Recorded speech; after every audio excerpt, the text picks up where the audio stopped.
네, 안녕하세요. 오늘은 알코올 중독 환자를 강제 입원시키는 거에 대해서 문의하는 글이 있어서 한번 읽어보도록 하겠습니다. 아버지께서 누가 봐도 알코올 중독이다 할 정도로 술을 많이 드십니다. 하루에 페트병 반병으로 한 병은 매일 드시고 쉬는 날엔 아침부터 계속 드시고요.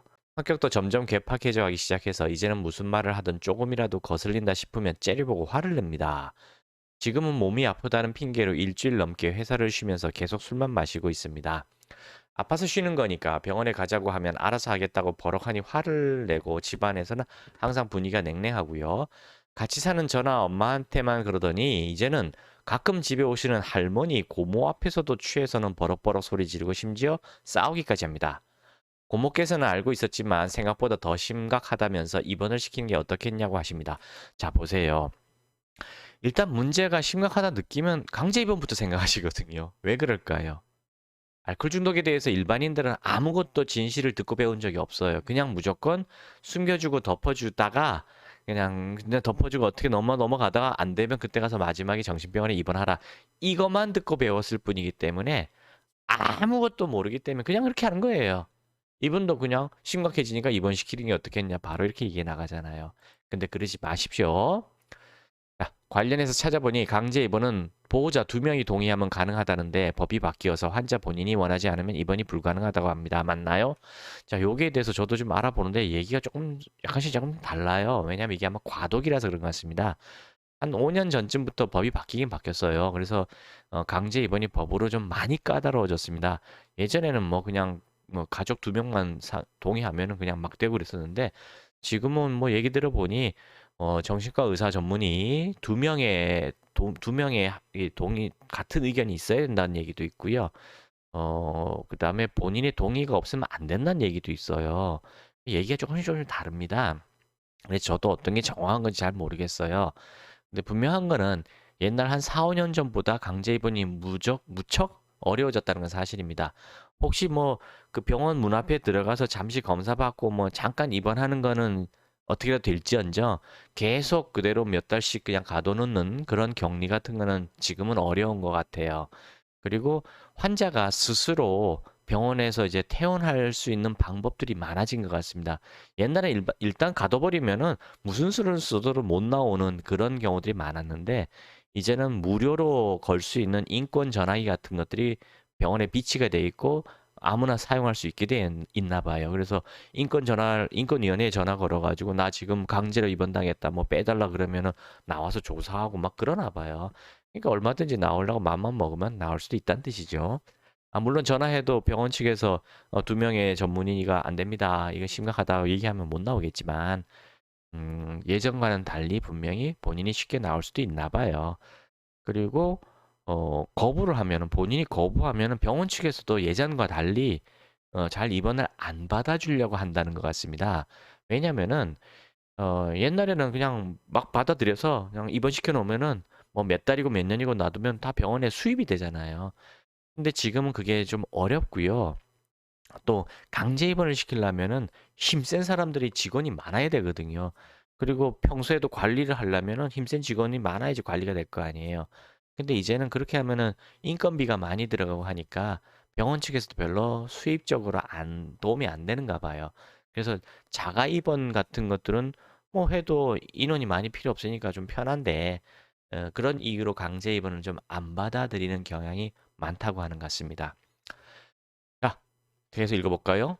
그리고 24시 구급차가 오는 서비스도 있던데 이건 부르면 와서 병원으로 강제 이송하는 건가요? 부른다고 해서 엄청 난리 날 것 같은데 감당이 안 될 것 같아요. 당연히 감당이 안 되죠. 그러니까 이송하는 사람들도 그 사설 앰뷸런스라 하거든요. 이분들도 어떻게 얘기하냐면 술이 취해서 많이 뻗어 있을 때 그때 부르라고 얘기합니다. 뭐 난리 치는데 와서 감당하기가 쉽지가 않거든요. 물론 진짜 정신질환자들, 진짜 심각한 사람들은 와서 어떻게 해서 그분들이 잡아가죠. 근데 알코올로 인한 경우는 그냥 술 먹고 뻗을 때까지 기다립니다. 그렇고요. 그다음에 뻗었다 하더라도 데려가긴 데려가요. 데려가면 그 사람들은 거기까지 한 역할은 끝난 거예요.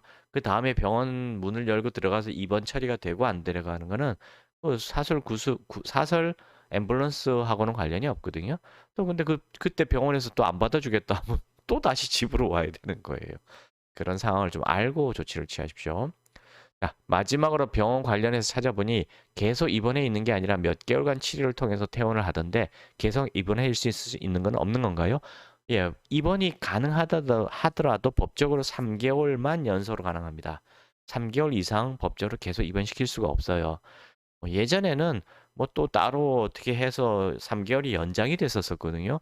그래서 최대 6개월까지 됐었는데 지금은 그렇게 안 되는 것 같더라고요, 보니까. 한번 알아보시기 바랍니다. 근데 이게 병원마다 다른 것 같아요. 그 어떤 걸 잘 지키는 병원도 있고 그냥 적당히 넘어가는 병원들도 있고 막 그런 것 같아요. 과도기라서 한번 알아보시기 바랍니다. 예, 오늘은 강제 입원시키려고 하시는 분에 대해서 알아봤는데요. 제가 여기서 드리고 싶은 말씀은 뭐냐면은 강제 입원을 이런 경우 같은 거 하지 마세요. 진짜 흉기난동이라든가 방화라든가 자살이라든가 진짜 성폭행이라든가 이런 것들이 우려되는 경우에는 환자를 위해서가 아니라 치료를 위해서가 아니라 환자 주변에 있는 보호자들의 안전을 위해서 강제 입원을 반드시 시키십시오. 경찰의 도움을 받아서라도 행정 입원을 시켜서라도 하셔야 돼요. 근데 환자의 치료만을 목적으로 할 경우라면은 이렇게 흉기난동이라도 방화 이런 게 우려되는 경우가 아니라면요. 강제 입원에 대해서 말도 꺼내지 마세요. 왜냐하면은 알코올 해독 한약으로 제대로 치료할 수가 있기 때문에 강제 입원을 하면은 오히려 환자가 가족에 대해서 적대감과 배신감을 가져서 다음에 퇴원하고 나서 폭력적으로 변할 경우가 더 많아요. 알코올 해독 한약으로 인간적으로 안전하고 효과도 좋고 건강은 덤으로 보너스로 얻어가는 그런 치료가 있는데 왜 강제 입원을 시킵니까? 당연하죠. 몰랐으니까예요. 네. 모르기 때문에 제가 지금 유튜브를 통해서 자꾸 알려드리는 겁니다. 알코올 해독 한약을 복용하면요. 보통 사람은 일주일도 못 견디는 그 금단 현상과 갈망감이 거의 나타나질 않고 아주 아주 약하게 사라집니다. 그래서 환자들이 뭐라 말하냐면 그냥 술 생각이 안 났어요. 그냥 잊어버렸어요. 그냥 뭐 그냥 술 생각이 안 나서 그냥 흐지부지 술을 안 마시게 됩니다. 본인이 절주가 아니라 진짜 단주를 원하시고 술을 끊고 싶으셨던 분들은 진짜 편안하게 단주하세요. 그리고 몸은 덤으로 진짜 건강해집니다. 3주만 돼도 얼굴색이 바뀌어요. 주변 사람들이 너 뭐 좋은 거 먹냐 물어볼 정도로 바뀝니다. 2주 되면은 식사량이 늘어요.